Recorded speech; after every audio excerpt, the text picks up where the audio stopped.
PodAskew Podcast is a proud member of the Big Heads Media Podcast Network.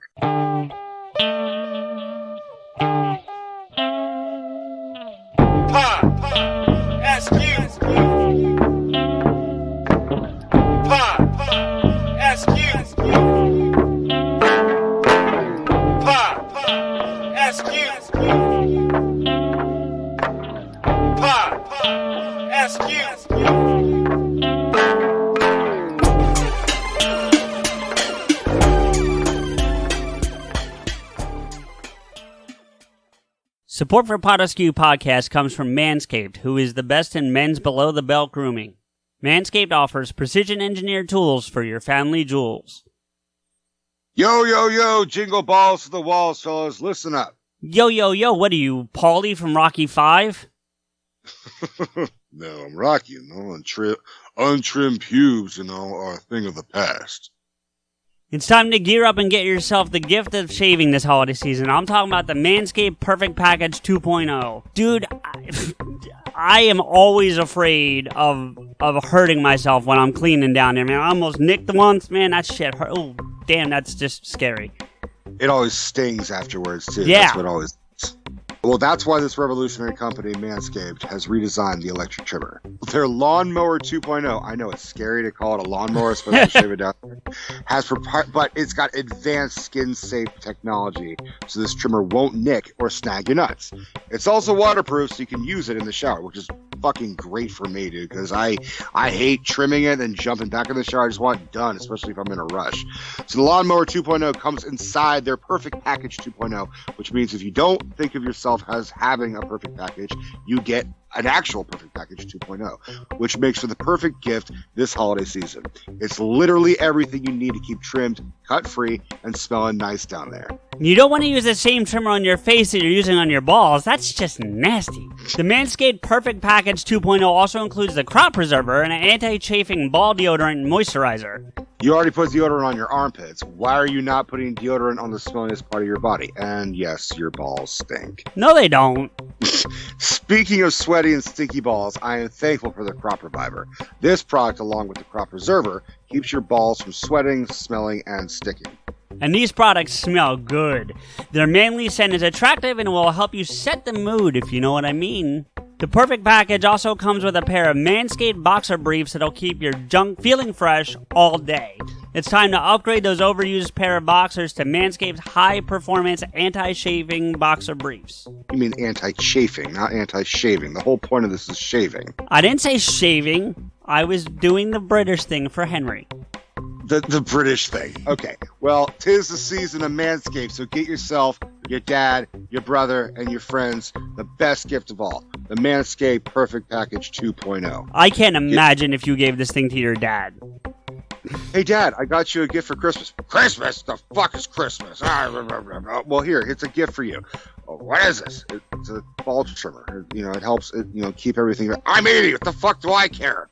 Anyways, you get 20% off plus free shipping with the code BIGHEADS at manscaped.com. By the way, that is one word. Your balls will thank you. Get 20% off and free shipping with the code BIGHEADS at manscaped.com. That's 20% off with free shipping at manscaped.com and use the code BIGHEADS. Clean up your nuts and make Santa proud this year. Welcome everybody to the PodAskew Podcast. I am CJ and I am flying solo tonight. My hetero life mate Rico is not with me because he is sick. So we want to wish Rico all the best wishes of getting healthy soon. It's nothing serious, but unfortunately he is down for the count for this week. So I am by myself hosting right now, but that doesn't mean you're going to have to deal with just me. We are actually having some guests come on, and they will be with us soon. Before they join us, though, I wanted to give some love to a member of the Big Heads family that we screwed up pretty big last time. So I did want to make a quick correction to the Black Girls Do Stuff Too podcast. They are great friends, good family members with the Big Heads Media family, and big supporters of the show. And we screwed their name up pretty bad last time. So I wanted to just give some love to them real quick while we waited for our guests to join us. They have a great show. It's a lot of fun to listen to. So I hope you will check them out at Black Girls Do Stuff. Actually, it's BLK Girls Do Stuff on Twitter, and search Black Girls Do Stuff too on the BigHeadsMedia.com or anywhere else you find podcasts. So that's one piece of business. The other piece of business I want to handle real quick before we get our guest on is I wanted to give some love to Beyond the Rainbow, the true crime podcast about the LGBTQ community. The host, also named CJ, does a great job of sharing these true crime stories. So they're unfortunate events, but it's great education into things that don't always make headline news, and she does a great job of pointing that out. So Beyond the Rainbow, look them up on Twitter and on anywhere you find podcasts. Hello? Hello? Excuse me? Yeah, you. You, the one wearing the frown. There's no time for that right now. I need you to hop on that unicorn, sprinkle yourself with protective fairy dust, and let's get going! All Rainbow Warriors, front and center! We have true crime to cover, people! Come on! I'm CJ. Please join me for my new podcast, Beyond the Rainbow, True Crimes of the LGBT Community. There's a closet full of stories just waiting to escape and be told. You can catch the show on almost all podcast apps. Remember, it's not a crime to be gay, unless you're a murderer.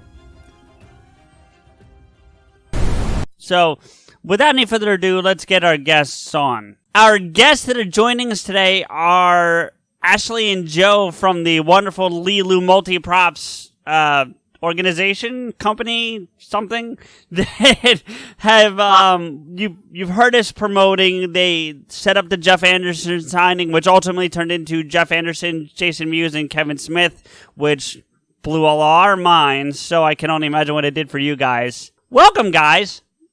Hi. Thanks for having us. No, thank you for coming. I'm sorry Rico couldn't join us, but he's a little under the weather, as I've already told our listeners. So, yeah.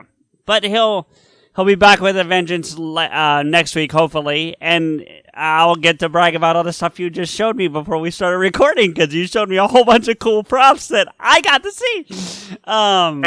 Incentive to see and have us again when we have the whole place set up. Yeah, oh, definitely. Well, you guys are close enough that I might have to take a road trip if y'all let me, but that's beside the point.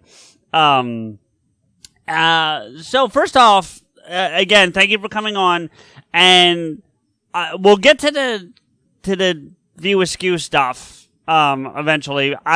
First off, Ashley, I want to publicly take a minute to say it was awesome to meet you a few weeks ago with Henry up at the Quick Stop. We had such a great time. Watching you turn your daughter into little Silent Bob was quite funny. Yeah, it's fun.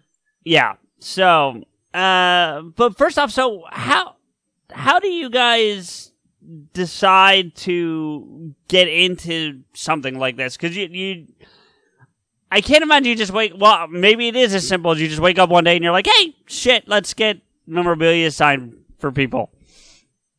Yeah, it was kind of like an Elle Woods moment. It was a little bit of us doing it, separately before we were dating, and then it kind of evolved, and then I was kind of influenced. Yeah, as a hobby. And then I was a little bit influenced by I saw the documentary that was released shortly after Carrie Fisher's passing. I think it was released by her brother, Todd, and they discussed how she and her mom, Debbie Reynolds, had collected props and costumes for years and built up this gigantic warehouse, several warehouses full,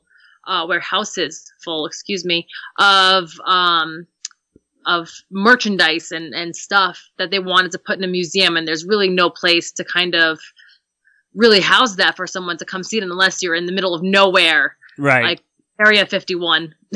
So we evolved from an idea like that, and we kind of put our minds together and kind of like some Hellraiser type situation where we melded our brains. And it kind of all came together, and it's worked out really, really well.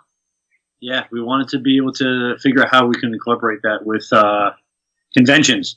So we figured if we can't really make a standalone place that we can work our booties off trying to get people to come to, why don't we bring that to the people? So we try to tour it around when we can and when we have the opportunities and the invites to different conventions, and we'll try to set up certain props, sometimes themed to the people that are there.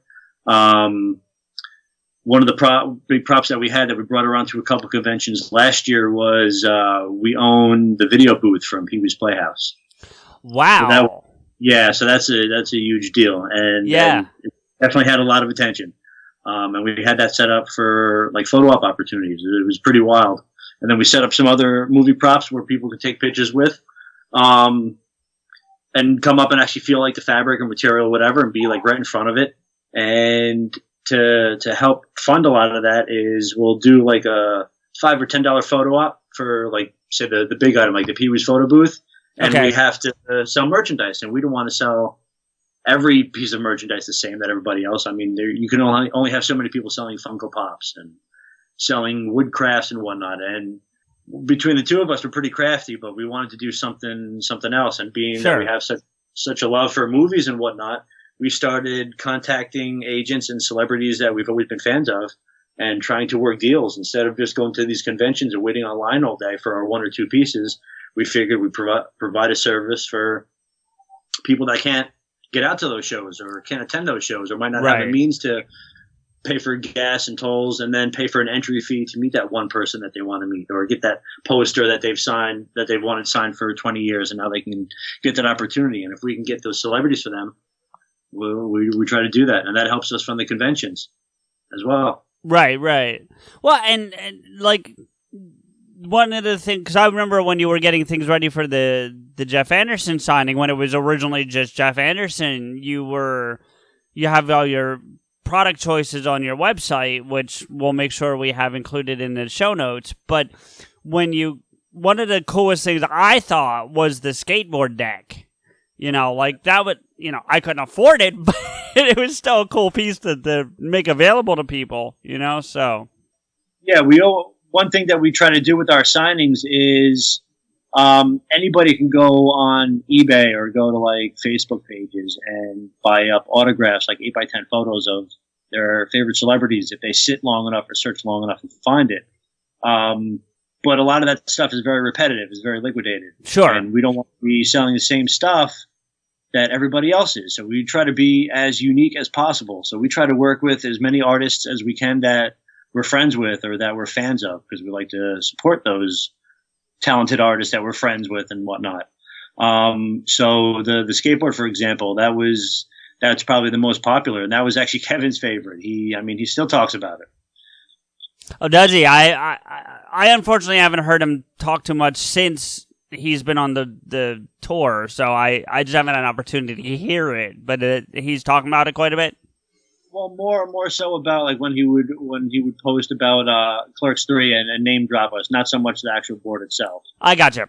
Yeah. Well, no, because a piece like that, I would think makes it unique, not just for the people buying, but for the people that can to buy the product to get signed, but for the person signing. Because like you said, Joe, if it's just a standard 8x12 or whatever picture, this is different, so it I would hope sticks in their minds quite a bit, Yeah, and we try to find unique pieces, especially with the View Askew signing. We spent a lot of time hunting down those unique items and special stuff that maybe you haven't seen in the View Askew universe for a really long time, because there's so much merchandise out there. We wanted to offer a large variety of stuff, just merchandise-wise.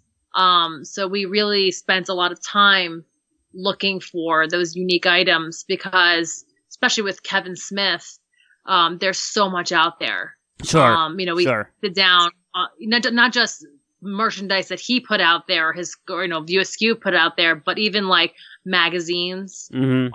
you know, maybe little off stuff that he like, even TV guides, stuff like that, that may have been unusual, that someone could have been like, oh, that's really cool. I'd love to have that on my shelf. We do take the time to do that. It may seem that it's just cool to see it on a website or something, but we actually take a lot of time and effort and consideration when it comes to sourcing merchandise and stuff that we put up on our website.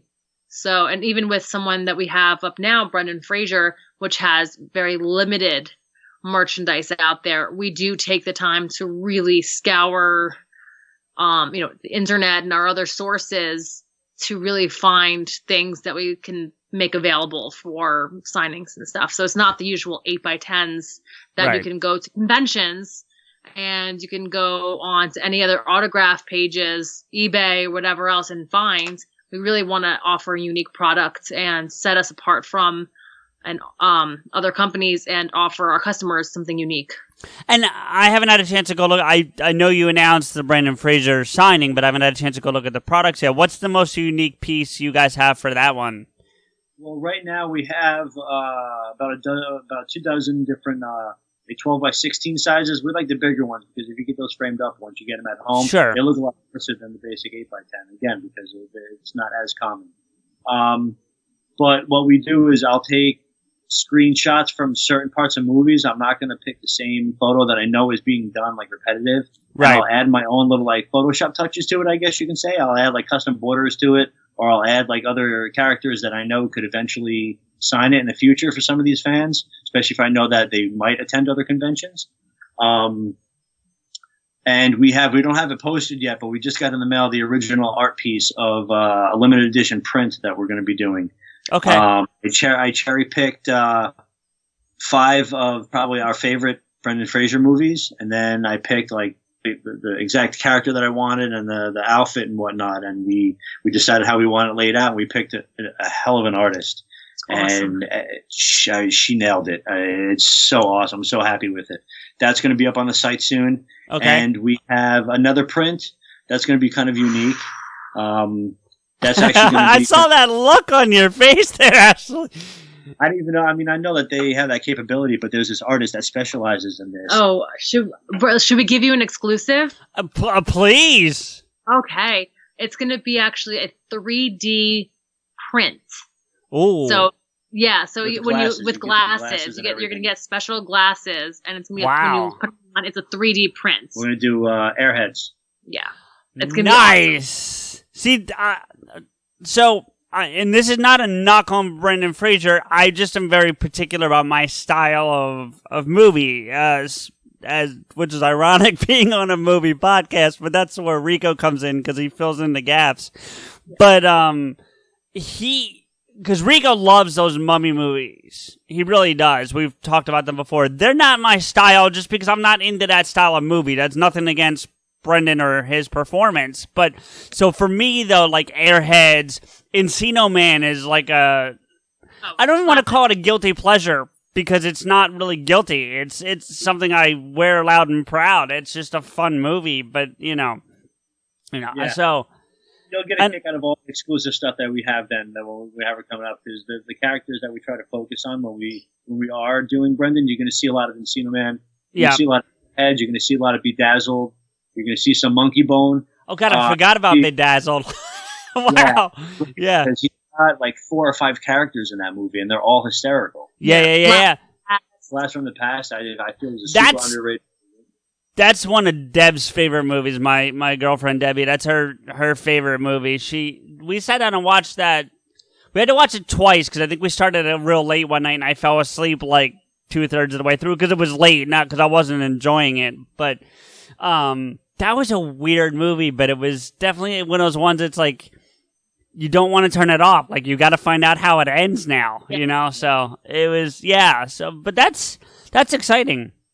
And it's kind of funny because with all the different channels that are out there and satellites and different like sign up subscriptions and stuff that you can have out there, we both are, even if we're not watching it, we'll have stuff on in the background, and over like the last couple weeks, like random Brendan Fraser movies like have been randomly popping up. Meanwhile, if someone asks me the last time I've seen a Brendan Fraser movie, it's probably been like a while because they don't come up on cable as often. Right. It's like a coincidence. I woke up this morning or yesterday morning and The Scout was on, and like I was just literally thinking about that movie. That's a great movie. I love it. Yeah, and it's like I'll go to bed and be like, and it was like some.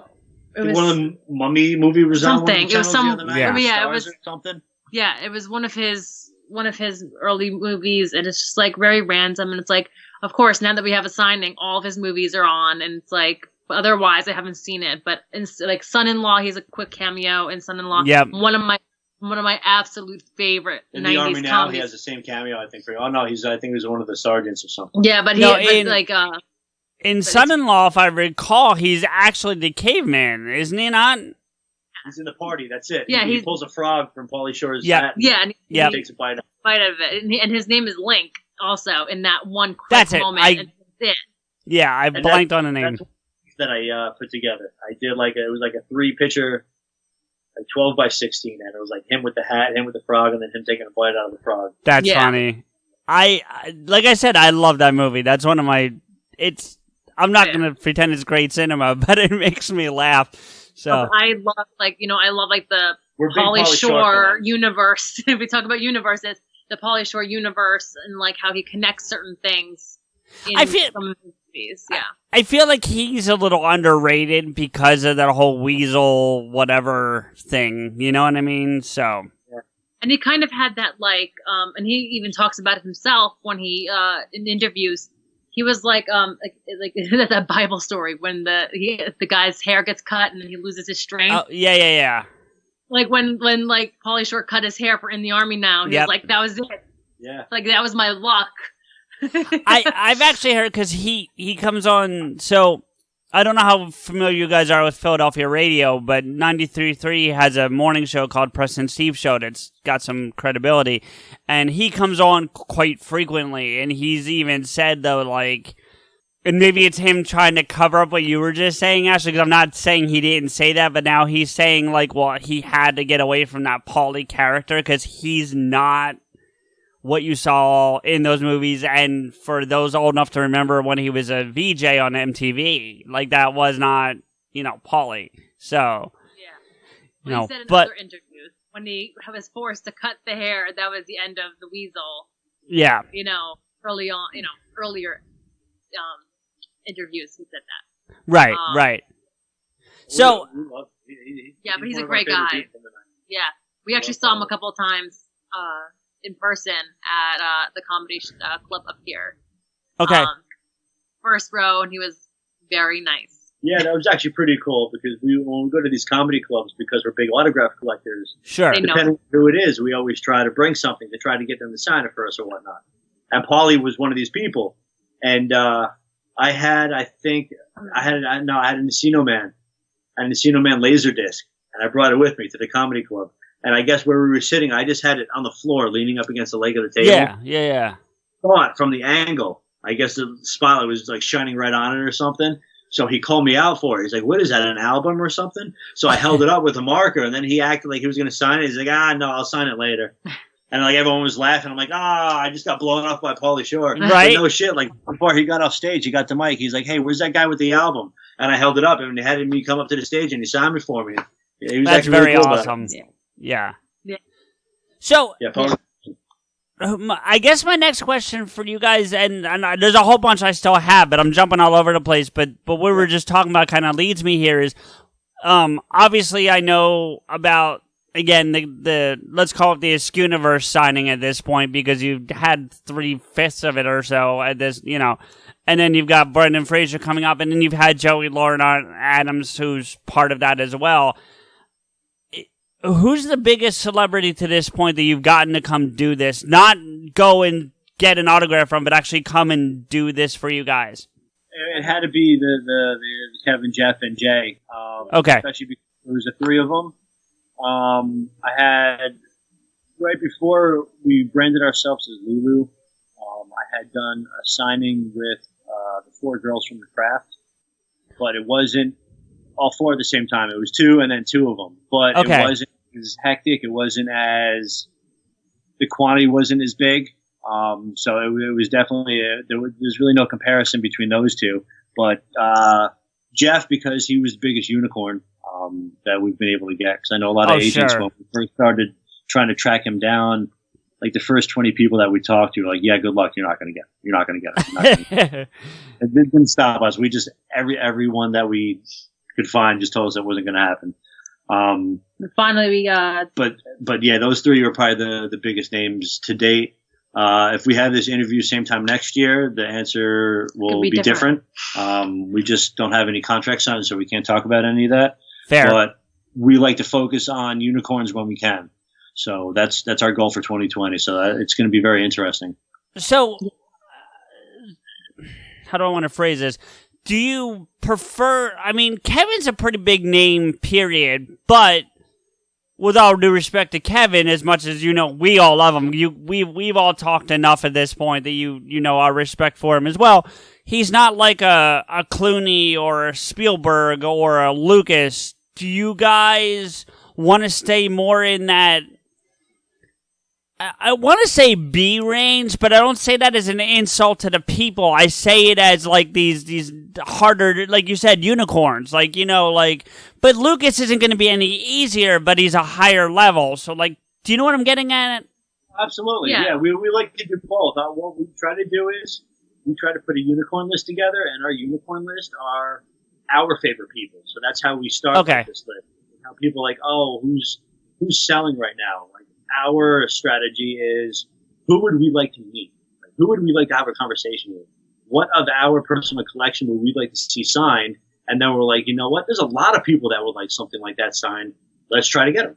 Sure. But so at the same time, you look at what kind of, look at the trends in conventions. Who has the long lines out the doors? It's mostly going to be people who have never come to a convention before and stuff like that. And not so much, I mean, you're going to get like Chris Hemsworth, let's say. He, we went to New York Comic Con and I met Paul Rudd and there was a line out the door. Right. Absolutely going to have the Marvel people. But at the same time, and again, we're not trying to rag on anyone and anything. No. I mean, Paul Rudd has a very long resume behind him, but there are other A-listers right now currently who do not have a long resume. Right. And are just starting out, but they drew the lucky straw, and one of their first, real forays into Hollywood is a Marvel film. Right. And so to do the right movie, you're going to wind up getting the bigger office. Of course. Yeah. Right. Yeah. So you have someone who has maybe a longer resume. You might get someone who you might have send-ins for those people who might send in multiple items, as opposed to you might get someone who you might get one item for Marvel. Right. Right. You have to gauge popularity in that sense. Okay. Like, can they cover a large variety of genres, and do our customers might have multiple items that we can provide this service for, as opposed to one singular item? So A-list can be, sorry, I didn't mean to interrupt. No. A-list can be subjective. Right. And what I was going to just say is I bet it's a hard balance between your own personal fandom and, to your point, honoring or fulfilling what your customers would need or want. And that's got to be a delicate balance, I would imagine. Right. Like John Cleese is, for like in our minds, in our perspective, is an A-lister because he has such a long, sure, heavy resume. Someone who has had many awards, many nominations, all that. But someone else might say, but the John Cleese is not in a Marvel blockbuster current movie. His most current movie might be some children's movie. You know, Actually, Harry or something over Potter. in I was just going to say, I think it's Harry Potter when he plays the headless dude. Yeah, or even more current that we're not aware of that, you know, Sure. he's filming. But his heyday may have been Monty Python. So, Right. you know, so it's very subjective, but we try to cover things that someone can say, hey, I in my hunk of junk that like we have behind us, I have a pile of stuff that John Cleese could sign, but I might have one piece, a poster that someone like in a Marvel movie or the new biggest blockbuster, Right. or something, you know, could sign. You know, so there's checks and balances when it comes to something like that. So A-list is like, you know, and sticking to A-list, sticking to B-list. We're going to try to mix it up. Yeah, we do a little bit of everything. I mean, because I grew up a wrestling fan and still am. Okay. So, I mean, we also have plans to work with a handful of professional wrestlers, both current and retired. So that's going to be a blast for me on a personal level. And we kind of do the same thing, like who are some of my favorite guys and start putting them on the list. And then who are some of my favorite guys now? We'll try to put some of them on the list, try to make some phone calls, emails, and see what we have to do to get those for the fans. And a lot of them have been in movies too. True. No, Right. very true. Yeah, I don't know, Joe, what do you think of Ready to Rumble, but that movie gets me every time. Yeah, that's one of my favorite. I actually have a personal piece that I have from that movie, not actually from the movie, but it's a movie theater Mylar, which is just a thin plastic Yeah. kind of piece that you would see on like above the theater that would be illuminated. Yeah. It's like that sheet. So it's the logo, and I have it signed by 60 to 70% of the cast. Oh, So all the wrestlers that are alive, obviously, have signed it. David Arquette loved it. He freaked out over it. Rose McGowan and Martin Lando signed it before he passed. nice. Last weekend, I brought it to Queens, to the wrestling universe. A little shout out. They brought in some wrestlers, and Sid Vicious was there, Okay. and he's got his part in the movie. So I had him sign that as No, well. I love the movie. it's a fun movie. I look, if you're a wrestling fan, I'm probably a little more casual than you from the sounds of it, but when they actually put Arquette in the ring in the real WCW, that's when they lost me a little bit. I thought that was a little too far, but that's another discussion. For what it's worth, we have a tangential connection to AEW, so if you need help, I can see what I can do. But yeah, I would have 100% like that. I actually have a buddy that I grew up with who's in NXT, but he can't pull strings like that, unfortunately, just because he's one of the guys. But we're super proud of him, and I hope to work with him hopefully soon. But I would love some kind of hookup with AEW. So I love Cody. I love I mean, I love all of them, all those guys and stuff. I'll fill you in the details off air, and I can't guarantee anything, but I can see what I can do. So I guess fan, I'll tell you a quick story. Please. I actually hung out almost a full weekend with Cody's dad. Wow! The great legend Dusty Rhodes. Yeah.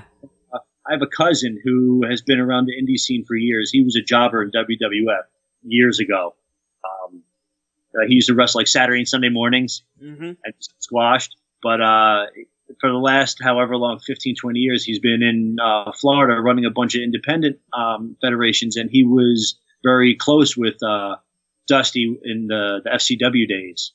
And he got him and Kevin Sullivan and Bubba the Love Sponge to do like a big like 4-way match or a tag match or whatever it was. And he had me come out for the weekend, and Dusty is one hell of a guy. That man loved wings and he loved beers. He was so freaking cool. We went to the after the two different shows, and I mean, he's just like he was just a big teddy bear, man. It was so awesome. I've gotten the chance to hang out and have drinks and eat and whatnot with tons of wrestlers that I grew up idolizing. Dusty was by far one of the fucking coolest. I don't know if you've had the opportunity yet, but there's a show on Netflix that I'm pretty sure you guys have heard of called The Toys They Made Us. Yeah, and my buddy's in. Okay, because the most recent season is the wrestling toys is the fourth episode, I believe it is. So, Yeah. Oh, is he? Our I'll have friend to- is in that, yeah. I'll have to go back and watch that. You'll give me the name and I'll check it out. But speaking of names, just to get kind of back on topic a little bit here, you talked briefly a minute ago, or probably longer now, about branding yourself as Leeloo Multiprops. Now, I know, and our fans should know what Leeloo is because we did a commentary on The Fifth Element, but how did you come...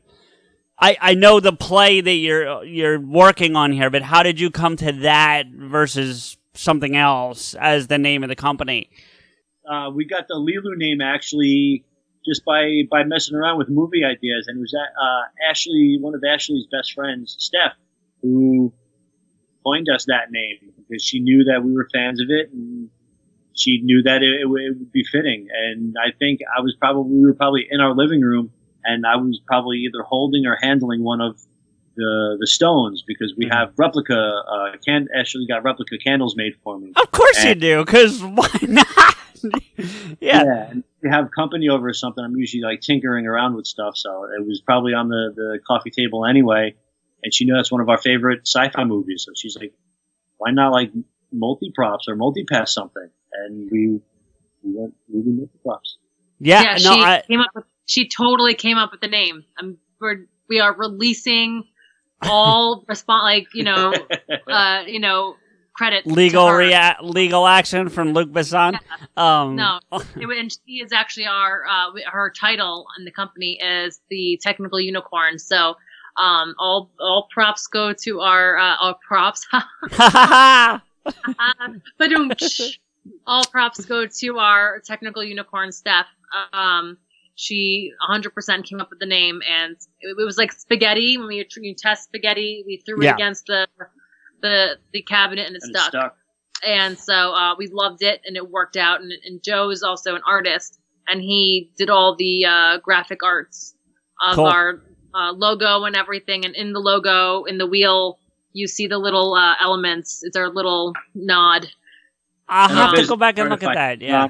Tell you, but even our business card is actually drawn and cut in the shape of a multi-pass. Love it. Like a multi-pass because we don't want any legal issues. So I had to kind of redraw it and add like our own little touch to it. Sure. Well, and I don't know who runs your Twitter, and that's not my business, but whoever does and reached out to us months ago about helping you guys promote the Jeff Anderson signing. So as you would imagine, Rico and I run this like a business, and there's no dictatorship, so we talk about things all the time. And when you guys reached out, I contacted Rico, and I'm like, all right, so this company's doing this signing with Jeff Anderson of all fucking people, and they want us to help them promote it. And he goes, oh, what they called it? And I said, Leeloo Multiprops. And before anything else, he went, Multipass? And it just, So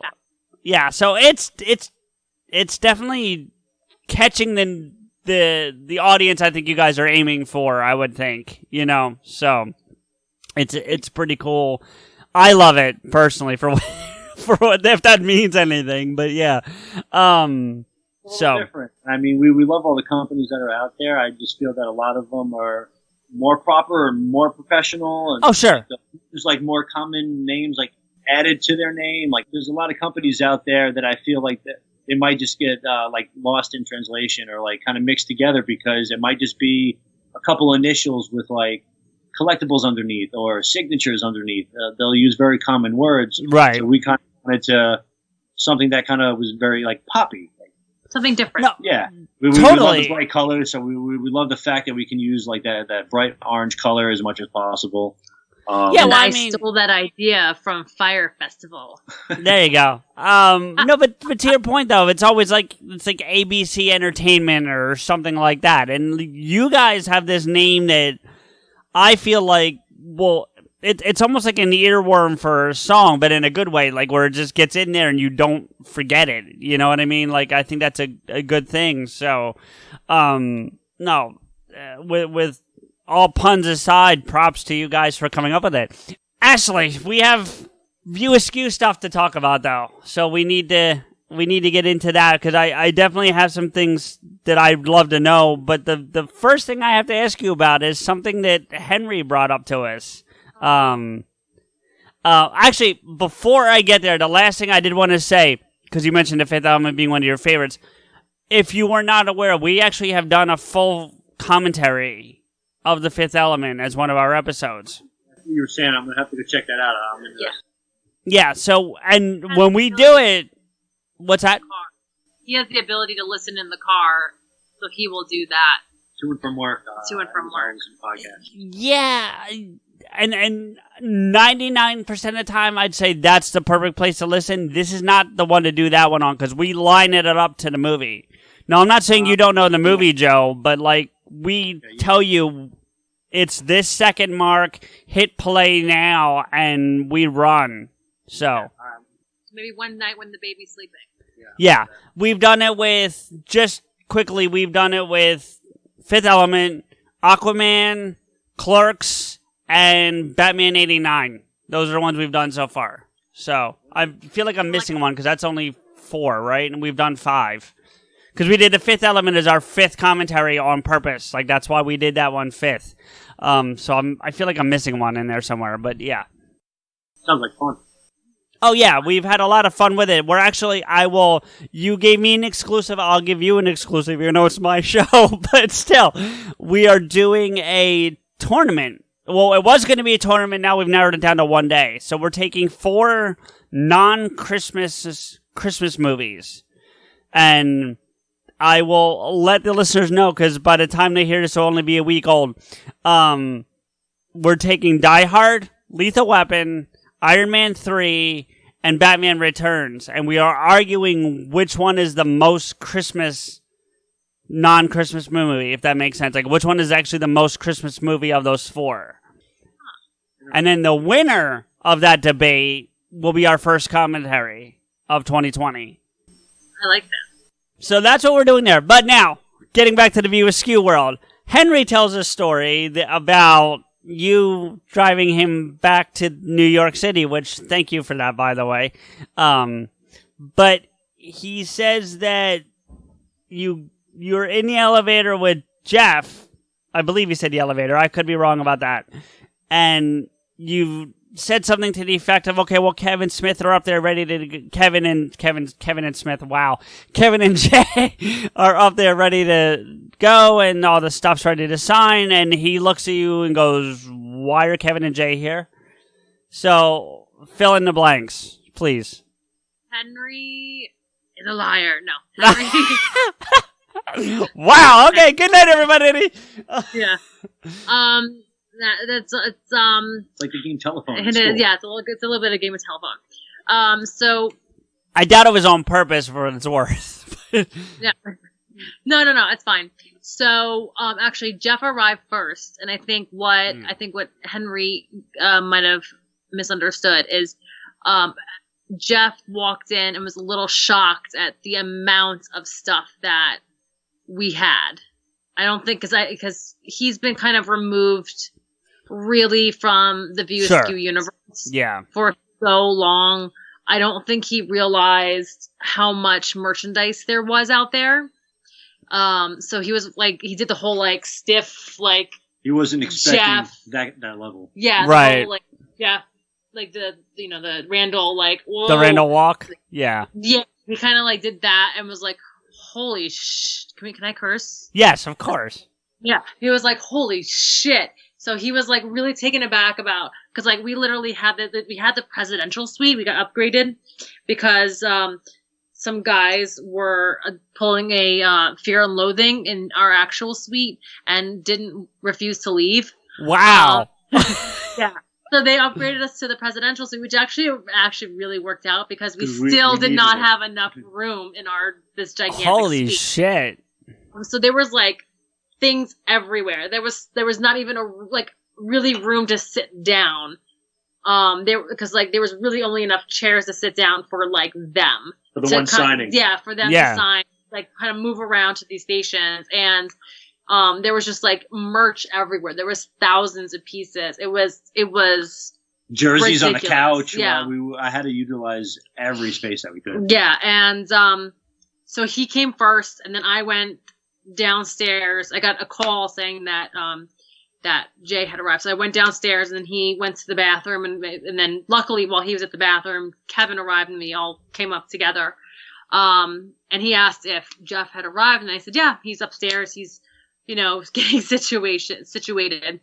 And I guess because they hadn't really spoken in a while, Seen each other, maybe they weren't sure if they were going to be in the same room or if they were really just do their own stuff and be in separate corners and then go about their business. So no one really knew what was going to happen. So they walk in and it was just kind of like 3 seconds of like, what is going to happen? Right. Like, is someone going to throw a punch? Is someone going to hug? And literally Kevin was like, look, it's El Jefe. And they hugged and it was great. And they just kind of went to signing and it was back and forth and everything was pleasant. Everything was great. And everything, and that was it. I just don't think they realized that they were all going to be in the same room at the same time. I think they thought that someone was going to be there earlier, someone was going to be there later. I didn't think they realized they were all going to be there at the same time. And which actually made it better. Especially because Jeff has never done anything like this before. Yeah. Right. Yeah. So, and then later, after it was all over, Kevin asked Jeff to speak on the balcony, which was very nerve-wracking. And then they spoke for about half an hour, and then Jeff said, "Okay, thanks, guys. It was great," and then left. And then by that time, Jay was already gone, and then Kevin was like, did like the whole like. For those who can't see, Ashley's got the double thumbs up with that grade that Kevin gets, so she does that very well. Anyway, go ahead. That was my best Kevin Smith like thumbs up impression. Well done. Well, and I guess that's the indication that Clerks 3, which he's since announced, so we're not breaking any news, but yeah. But he relayed what had happened and their discussion, and was like, and so obviously we decided to wait until he made his own announcement. That's his business, not ours. Of course. So we knew 2 minutes after the handshake was happening. We just couldn't. Yeah, it's his business to say, not ours. Of course. And then I brought him downstairs, and we just had like a really nice, like we were chums, like conversation while we waited for. But it was a lot longer. For his car. That was condensed in like a minute's worth, but signing was definitely a lot longer. There was a lot. Oh yeah, of course. But Jeff was definitely taken back because one of the things that I wanted to talk to him about was how often he has signed autographs. Because I know that there's a few dozen people out there that have them from getting them in the wild and whatnot. And he said that the only other time that he signed bulk items like that was when I believe it was Upper Deck did a limited release of Clerks trading cards. I believe. I remember that. Yeah. And he said that was the only time, and all it was is they had a representative from the company go up with a box of cards or the stack of cards and went up to his house or wherever it was, or his office, I guess, and he just signed for the hour or two, signed the cards. But when he walked in and he sees a grand piano with all these like gold movie banks and tons and tons of Randall action figures, hundreds of posters and all these photos that people had sent in and stuff, he was so taken back. He was like, I've never seen so much merchandise like this in my life. He didn't think that it was going to be that much of a turnout. He figured that it was going to be standard, however many pieces, like just photos of him or more. So he was very impressed and very honored that all these fans from around the world had sent items in. I wonder what that's like. I wonder what it's like to trying to figure out how to phrase this. Like,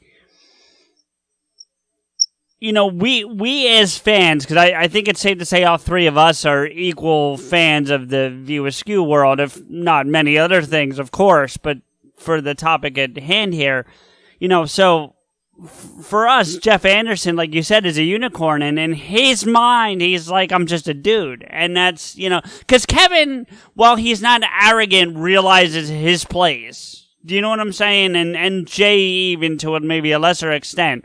But Jeff's right there for all of us, and he just, it's just like right over his head. So it is. A perfect example is like all the time Kevin, like, obviously he's doing it to promote his work, but he loves his work. Like, he's always wearing his shirts. Sure. You know what I mean? Always wearing fan shirts that people make for him. He was wearing our shirt before with the VHS. And Jay, the same thing. Like, he always, like, they just love wearing, like, their snoogans and what.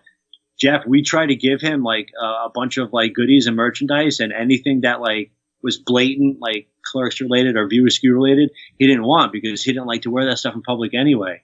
He took a couple of Reapers hats because that's, like, not as obvious, but he's like, I'm not into it. He's like, I don't really have a lot of that stuff. So maybe he just likes to keep that outside his front door. You know what I mean? Maybe he likes to come home and not have that. Some guys might not mind, and maybe that's why he's at where he's at. I mean, to each his own, but. And Kevin Smith says he's his number one fan, right, all the time, and he lives his brand.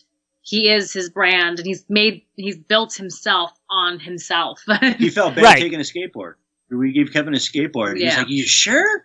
He's like, I know that, like, I can just tag it, and it would just be great for you guys, especially because they're limited and stuff. He's like, I feel bad. I'm like, no, really. He's like, he was so excited. He's like, I do love Clerks. I do love myself. But Jeff was very humble, and very nice, and he's just like an average dude. He's built an average. It's like a regular life for himself. He's a little bit of a married. Paul Bunyan, honestly, man. Rednall's like a Paul Bunyan where he's at. He's stuff. No, I think it's badass, honestly. Yeah. I mean, he was talking about like how he's had to like trap and like sadly like kill certain snakes before because they've either gotten to his house, like too close to the house. It's pretty hardcore. Like bears, like I got bears like all the time and stuff. Like, oh no shit. He's like, I had a rattlesnake the other day. As you do. We're all trying to picture like Randall chasing like a rattlesnake or a bear or whatever. Like, it's a bear. Now he kind of did the animated thing, but that's a whole nother conversation. But I get your point. Did you mentioned that he seemed a little overwhelmed at first when he saw all the merchandise?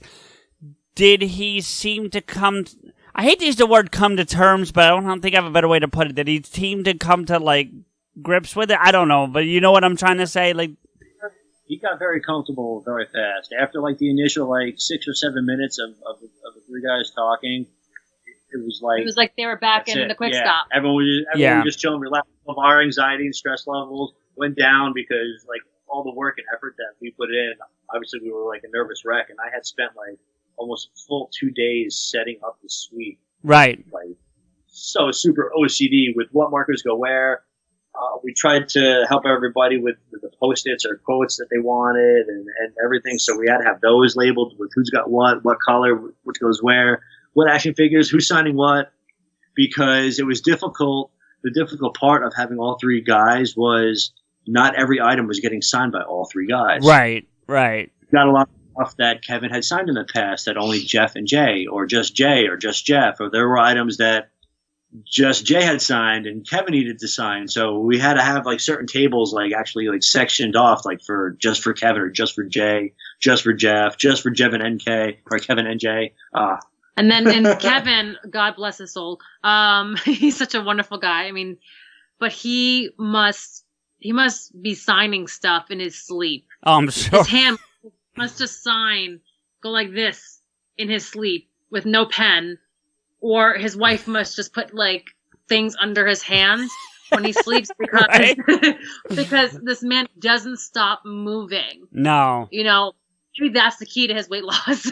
Yeah, right. Because he literally cannot stop doing something. And I mean, he's just the greatest person. And this is not a bad like habit or a bad thing. Sure. But he's sitting there and he actually finished all of his autographs. And he's just like, and we had these hockey pucks that we had signed, but we brought extra as paperweights for the posters.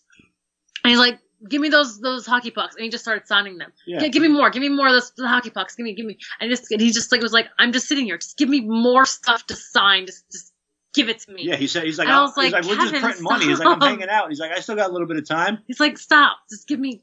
And he's just like, I just want to do something with my hand. He was very nice about it. Yeah. He's not. He's trying to help somebody else, which is what makes Kevin Kevin. I mean, it was very nice of him. So what we've done a few times already, and we're hoarding some for future contests. But all the items that Kevin did, because he did sign a couple other items additional besides the pucks, that was extra on top of the contract that we had and what we had from our customers. So what we're doing is we're actually taking that and we have that on a separate shelf, and we're using all those items for like freebies and giveaways and stuff like that.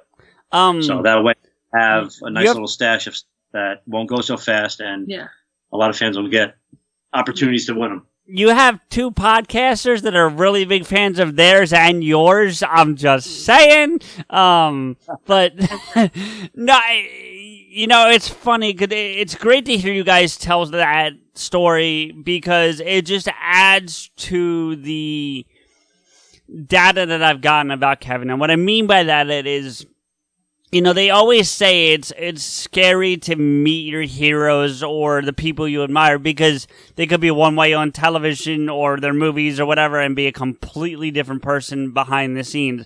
And prior to getting into this, not just this interview with you guys or this conversation, but just this whole podcasting world that I'm now knee deep in, especially because we've gotten to connect with a lot of people that have connection to Kevin, people like you guys, and then people that talk to him on a regular basis that we've gotten to be friendly with.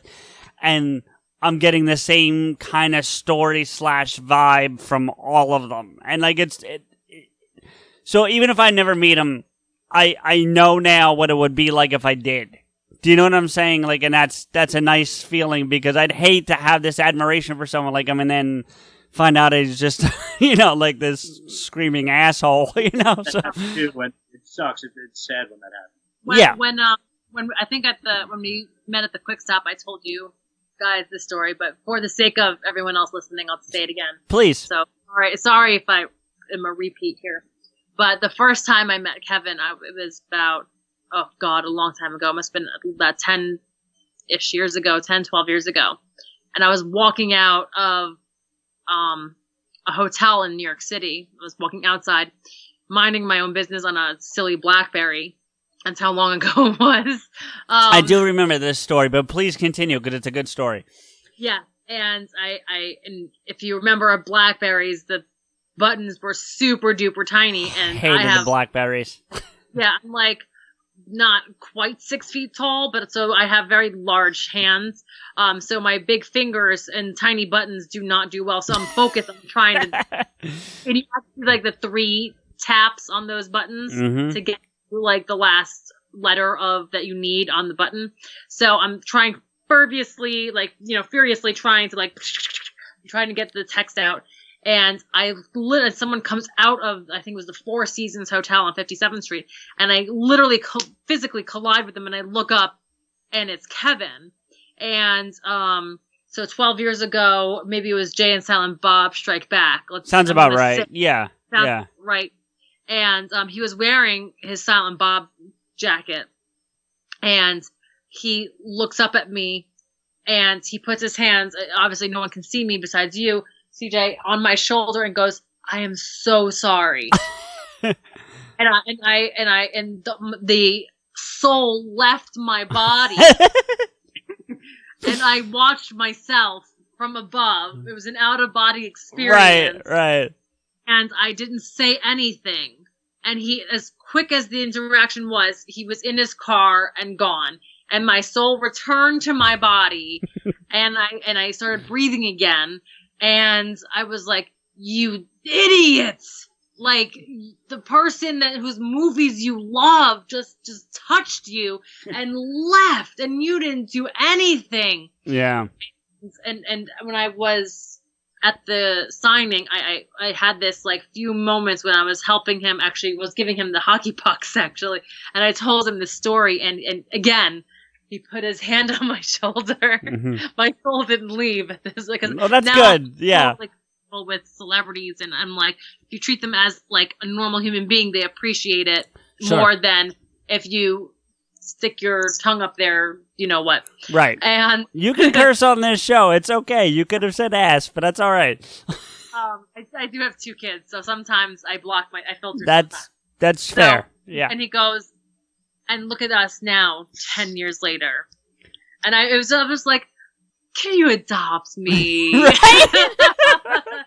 Like, the guy's so nice. But he was like, that was my go-to like hotel for so many years. Yeah. That definitely, like, that interaction, like, totally happened. Like, there was no chance that wasn't me. Like, he was like, that was my hotel for many years back then. Like, that definitely happened. I definitely physically collided with you. I'm so sorry that we did that. I'm not. And yeah, right. But I mean, to your point of treating them like humans or like people, it's like, and we talked about this when Henry and I recapped our trip, but when we met Walt, you know, and I'm not saying anything negative about Henry, but Henry kept kind of like flaunting to a degree, and he dialed it back after, as you do. You know, you get that first initial whatever. But, like, I asked him a couple questions, and then he and Maxwell from Tell 'em Steve Dave got into a conversation about football, and I just jumped in and started talking football with him for 45 minutes. And that was more fulfilling to me than any question about anything he did in Clerks or any of those movies that I could have asked him. Oh, I met Will Wheaton, or as I say, Will Wheaton. At a convention. I got something signed for someone, and instead of talking about Star Trek, which I've never watched a single episode of, or Big Bang Theory, I spoke to him about Iron Maiden, his favorite band, my favorite band, and I said, hey, I have an extra ticket, Will Wheaton. Would you like to come with me? And he was like, if I could stay in New York an extra day, I would. And I was darn you, Will Wheaton. Yeah, right? But like, we had a better conversation about Iron Maiden, and I had like this memory now of like shooting the shit with Will Wheaton about Iron Maiden than talking about shows I don't watch. Right. And yeah, I had the same thing because he busted my chops about the Eagles with talking about Walt. I won't give you my opinion on Iron Maiden because I'm enjoying this interview, but we'll leave it at that.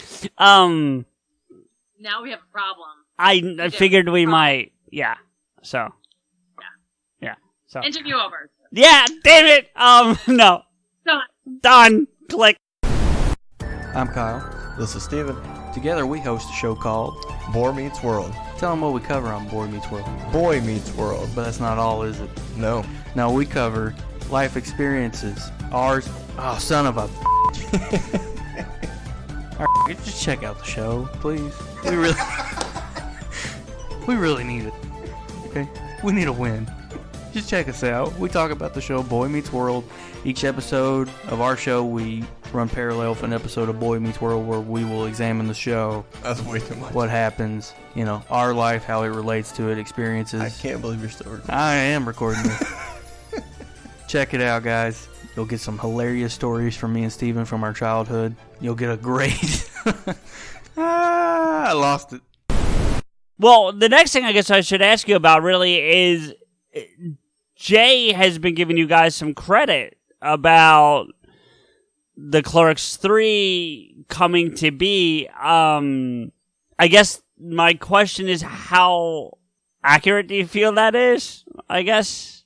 Yeah. So Jay giving us shout outs and credit. That's pretty accurate. I mean, we were the ones that got the guys to sit down again. We reached out to ZSC, and they already had access to Jay, and then they did their magic to reach out. Kevin and Jeff, and Jeff obviously was the first one we wanted to try to grasp onto, and that took probably about a year's worth of work, of phone calls and emails. Really? I didn't realize it was that. Yeah. And he could also be another reason why no one's really gotten him. No one probably wanted to put in the work or whatever. He's a tough nut to crack, but we got him. Yeah. Did you get the impression he would do it again for you now that you've had him come do it once, or do you think that was a one and done kind of thing? He wrote us a thank you note. For others or conventions or other signings, I can't say because I don't know if he would expect it to be the same way that we did it. But he was very impressed with how professional and how organized it was for us. We actually got a personal email from him the following week thanking us on how smooth and comfortable we were able to make it for him because he didn't know what to expect. Sure. And we didn't like super geek out or super fan out or anything, so I think he really appreciated that as well. We obviously talked about Clerks related stuff, but we did it on like a different level than like super fans might. Like if they've never met a celebrity before or never met one of the guys before. But he loved the way that we had everything organized. He didn't really have to ask us too many questions about what needed to be signed or what where. So just because of how OCD we got, mainly me with the Post-its and labeling and markers, we would try to make it as easy, as smooth as possible for everyone. Even Joey Lauren Adams, she complimented a few times when we did her. She was very sweet, and she was very impressed with the layout that we had. And we worked on a smaller level with her too, in a smaller room too. Right. And we still made it happen, and she was very impressed. She's gorgeous, by the way. Oh, I've had a crush on her as far back as I can remember. So but it's like, she's just, even like, in Chasing Amy, she was gorgeous, but even now, how many years later, she's still gorgeous and the sweetest person ever. We had our baby with us and even our baby bathed. And she was much younger then. She was probably, 9 months, 10 months at the time. And she was just really chill with a lot, letting us have the baby there. And she was really nice and everything. And she was just a real pleasure to work with. I was really happy because, you don't know what to expect, Right. And she's also a connection to Pauly Shore as well. Yeah. I mean, and the thing with Joey for me that I've always been curious about, and you've kind of already answered this just by what you were just telling me, was like, because I've seen her on panels where she's never been like bitchy. I don't want to make it sound like that because she wasn't, but it was like kind of like she wanted to move on past like Mallrats and Chasing Amy and into to other things. And I've always kind of gotten that impression from her, but from what you're telling me, it sounds like she embraces it a little more than I guess it comes across in those panels. I don't know. Just because I think also because Joey does do a handful of conventions. Most of these conventions are doing Q&As. Most of the big fan base that are going to these things, that are meeting Joey or going to her panels, are View Askew fans. They're Mallrats fans. So 9 out of 10 times their questions are going to be related to that. So maybe it's a little different because maybe she's feeling a little like pigeonholed at conventions per se, right, for movies, as opposed to when she was doing the signing with us. We weren't necessarily talking about Mallrats. We might for about 5 minutes, but then we're jumping to this. We're jumping to Big Daddy. We're jumping to this film that she did, or this cameo that she had here, or whatever, or what she did the previous vacation that she did with her friends, like or that kind of stuff. Shooting the shit and just talking about, and she was, chatting, cooing around, and being a little cute with my daughter and stuff like that. Something a little bit different than the norm, Well, yeah, and I mean, from a movie perspective, and this is not meant as disrespect to her, but the only two things that jump out at me that aren't Kevin are Dazed and Confused and Big Daddy. I'm not saying she hasn't done more, and I'm sure if I look up her IMDb, I'll be like, oh crap, I forgot about that one. But what's that? Biodome. Oh, that's right. She is in that. I forgot about that. That's a connection to Pauly. We were talking Pauly Shore before. Yeah. Yeah. Well, come on. You know how many movies there are out there? Anyway, so she did enjoy talking.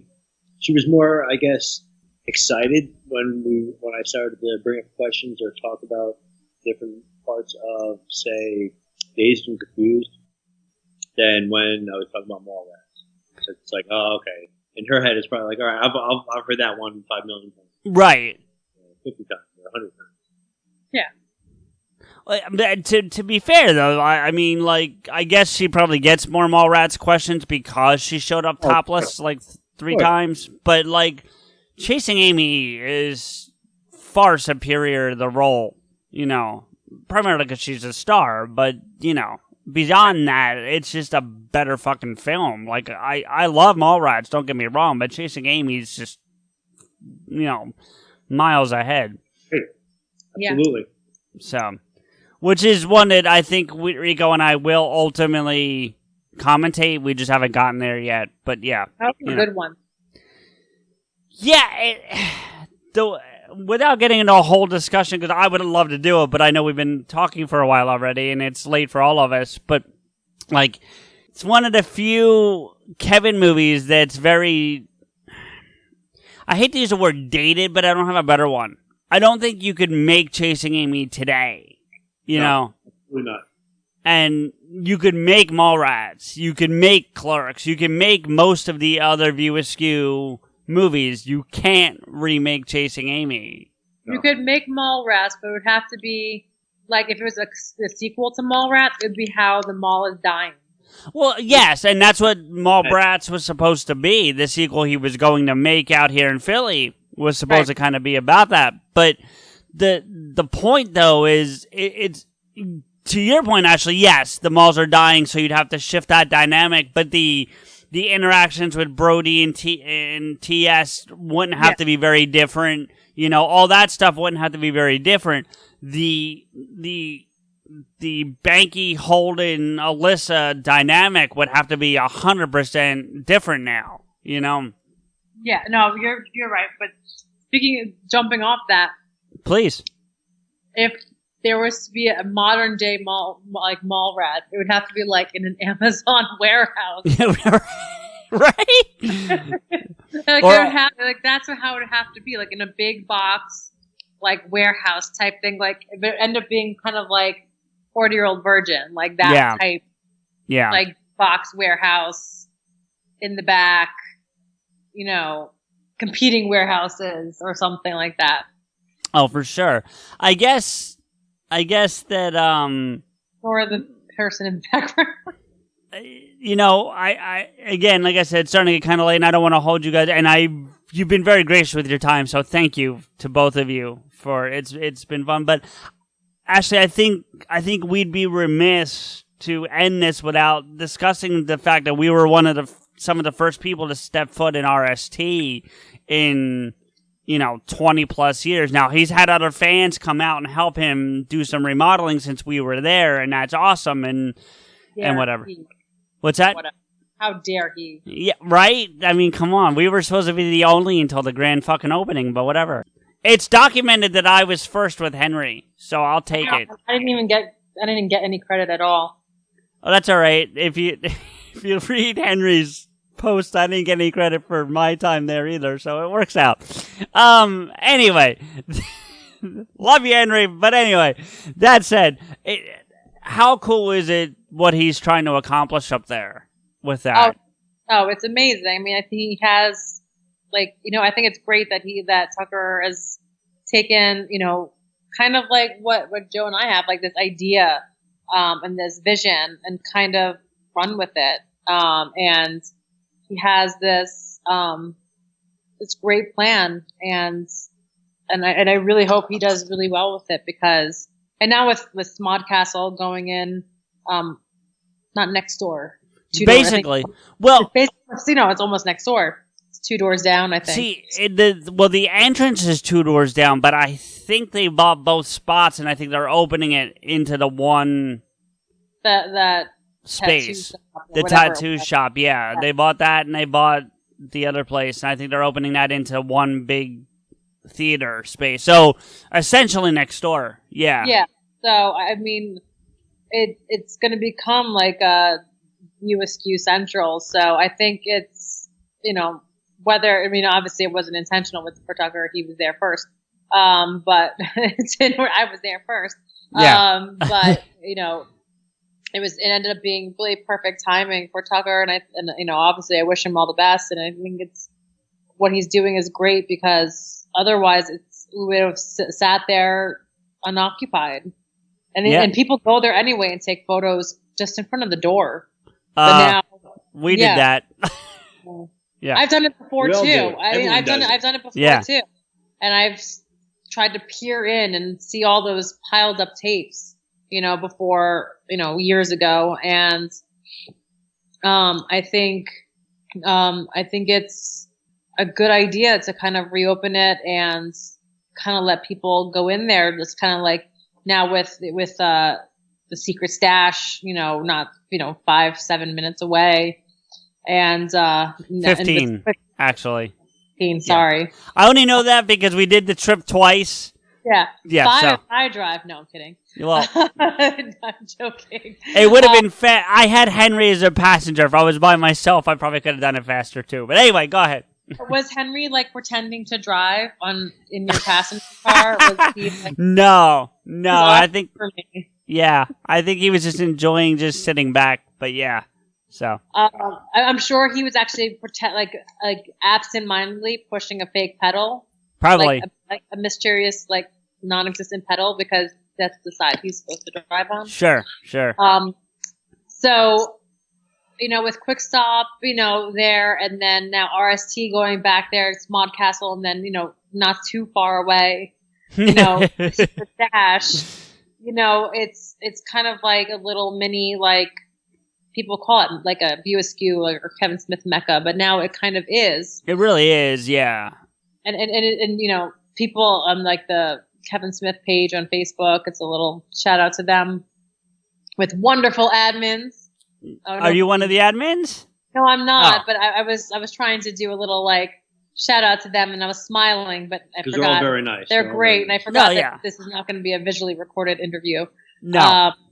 But shout out to the wonderful admins of Laura and Gavin, But that page, a lot of people say, "Oh, I have to make the trip out there, to the Quick Stop and to the Stash." But now it really is becoming like a destination.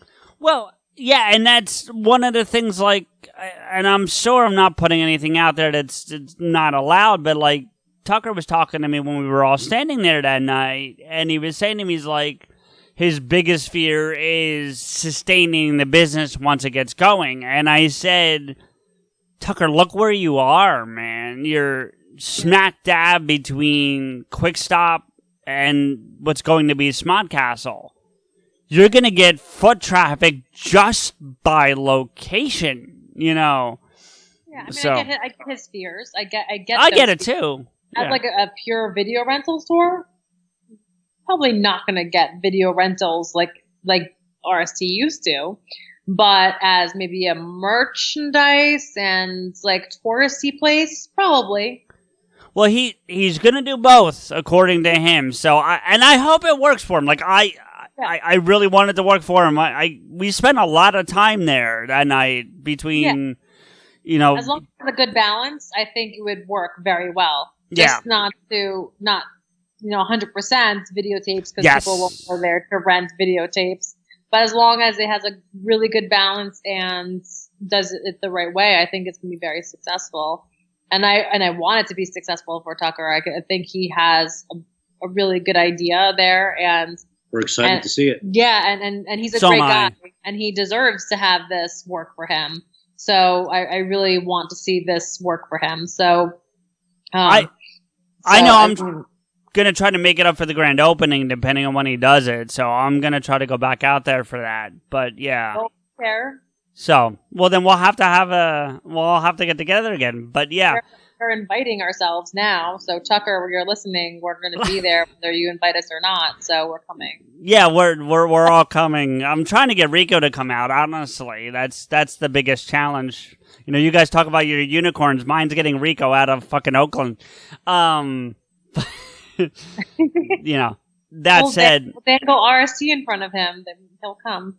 well, there's some stuff I'll share with you later that may do that. But one of the things that we do on PodAskew, though, because I feel like we're probably getting ready to wrap things up a little bit, but one of the things we do for our interviews, which is so odd, and people give us some crap about it, we want to know if you have any questions for us. Now, normally that would be for both Rico and I, but since it's just me, you can still ask, and I'll do my best. So, if you have them, there's no pressure if you don't. If you guys could have your top 3 picks of any kind of celebrity to have on via Skype or on the actual podcast, like who would the top 3 be? Kevin Smith. No, I don't know if I can give you an order. I don't know that I could do that. In order, it could just be your top 3. Sure. Like, be 1, 1, and 1. Right. No, I get you. I can tell you that Rico has been campaigning on Twitter very hard to get Mark Hamill. He has been tweeting at him relentlessly. I'm waiting for the restraining order, to be honest with you, because I think it's getting there. So I think, just in fairness to Rico, and that he's not here to answer, I have to say Mark Hamill's probably one of the 3. He's part of the VQ universe. Yeah, no, he is. You gotta have Cockdocker. I'm not gonna say Kevin because I feel like that's obvious. So let's just take that one out of the loop there.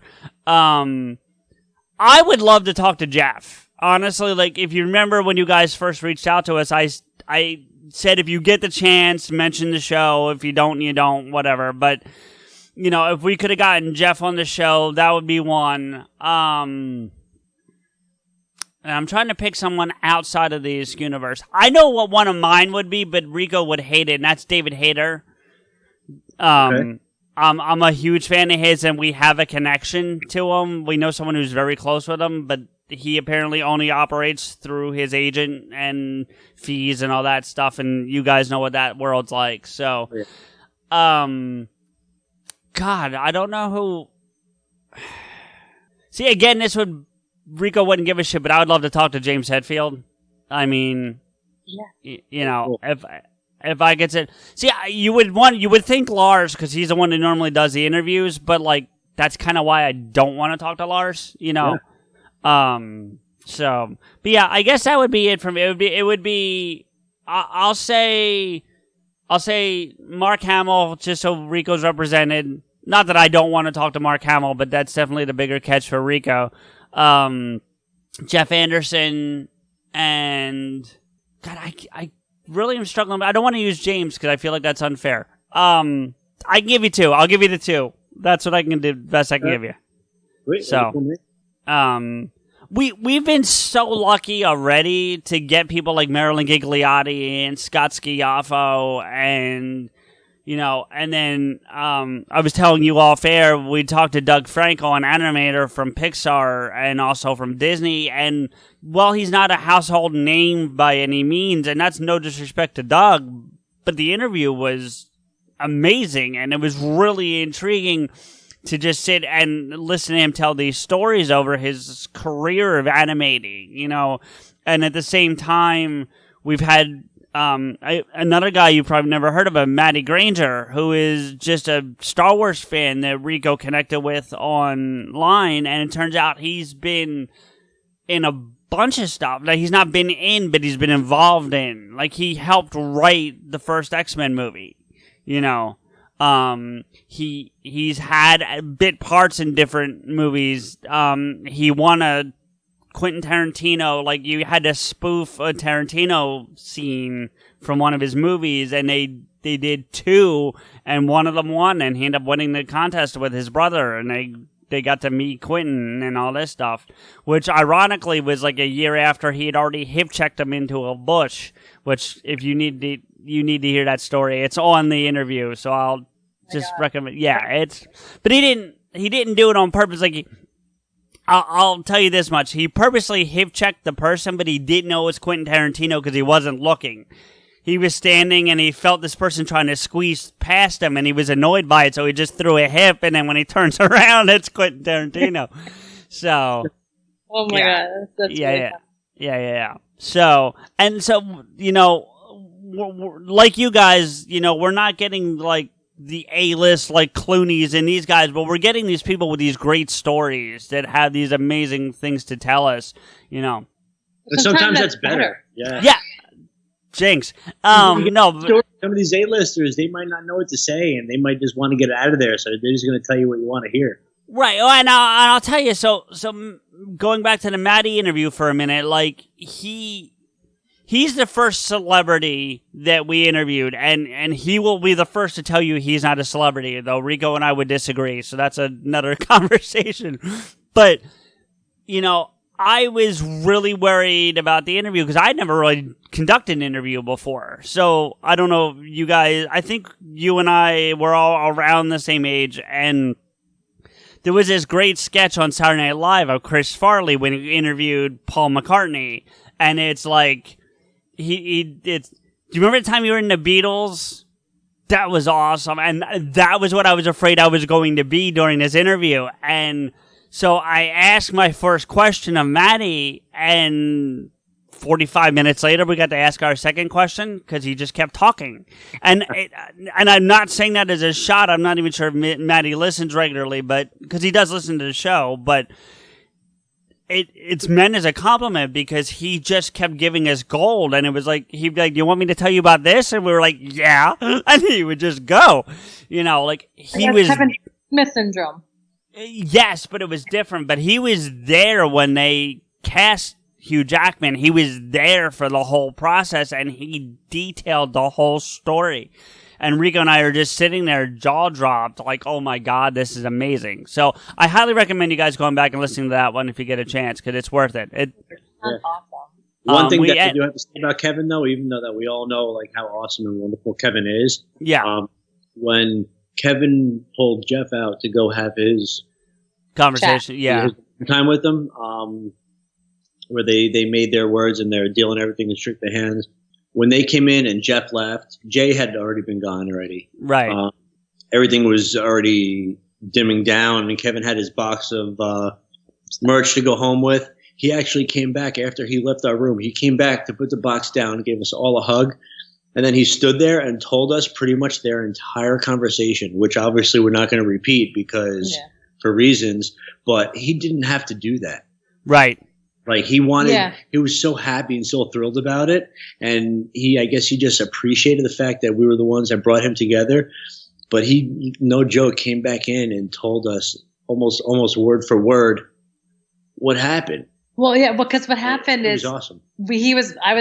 I said I was going to help him to his car because he had a box of stuff. Sure. And so we were walking to the elevator, and this is awkward moment, and I was just like, "So did your talk go really well?" I just want to say, did everything go like according to how you wanted it? And he goes, "Oh my God, we have to go back." And like, I guess he was like still processing when it just happened. And I was like, "Oh, did you forget something?" He's like, No, I gotta tell you guys what happened. And like it's like he like snapped back to reality, and he like turned around and like zoomed back to our room, and I was like, "Oh, okay." And he was like, "Guys, I forgot to tell you how it went." And went blah, blah, blah, blah, blah, blah, blah, blah, blah, blah, and just went like into the whole story, and it was like another half an hour. And he's like, "I have and if one of our customers who we've become friends with, Andrew, this is the reason why Andrew was late. He was late to Andrew's interview because he stayed an extra half an hour because Andrew had an interview with him later on. This is the reason why he was late, because then he stayed an extra half an hour to tell us what happened, because he was talking to Jeff and all this, and he just ran way over. But he wanted it had processed it, like you could see like the wheels in his head turning, and then like he snapped back to reality. It clicked in his brain, and he's like, "Oh my God, it's happening!" And then he like became Kevin Smith again. And he started writing the following night. Yeah. Okay, well, I know what I'm asking you guys about once we get off air, but that's another conversation. Unless you guys have anything else you want to share, I want to thank you for coming on and really taking the time and also being supportive of the show, because you guys have been on social media and whatnot, and that means a lot. So I didn't. All I have to say is you can find us on all the platforms, and stay tuned, because not only do we hope to work with more PodAskew people, but we have a nice unicorn list that we're going to try to go after. So there's going to be a lot of fandoms that are going to be very excited.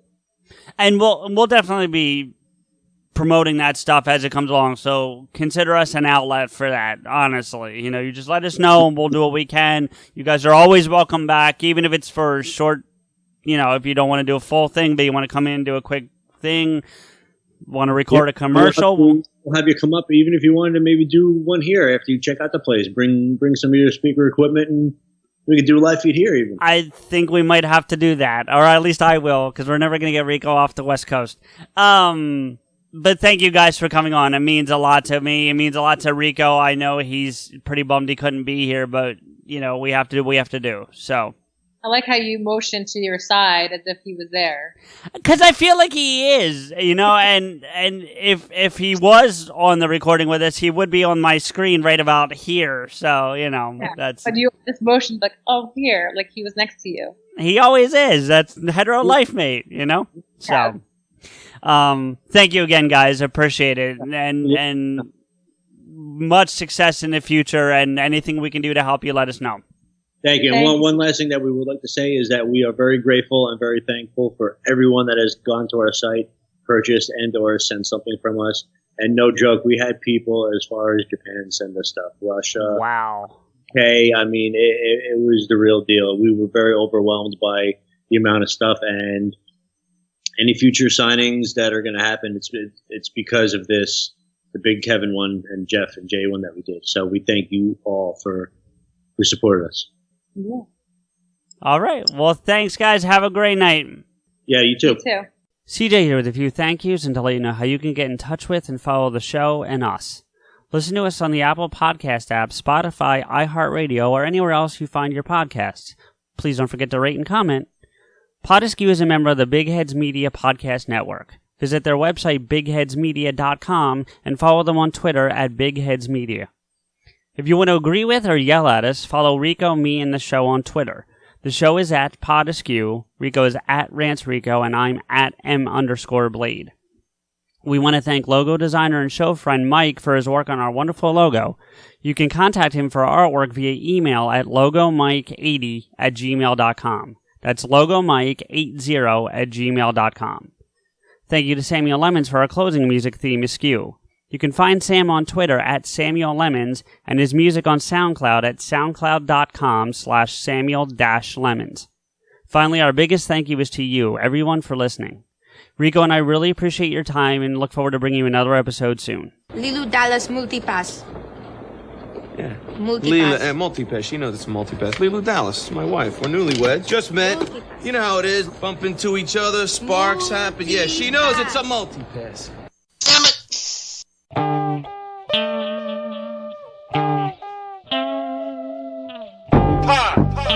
PodAskew. PodAskew. PodAskew. PodAskew.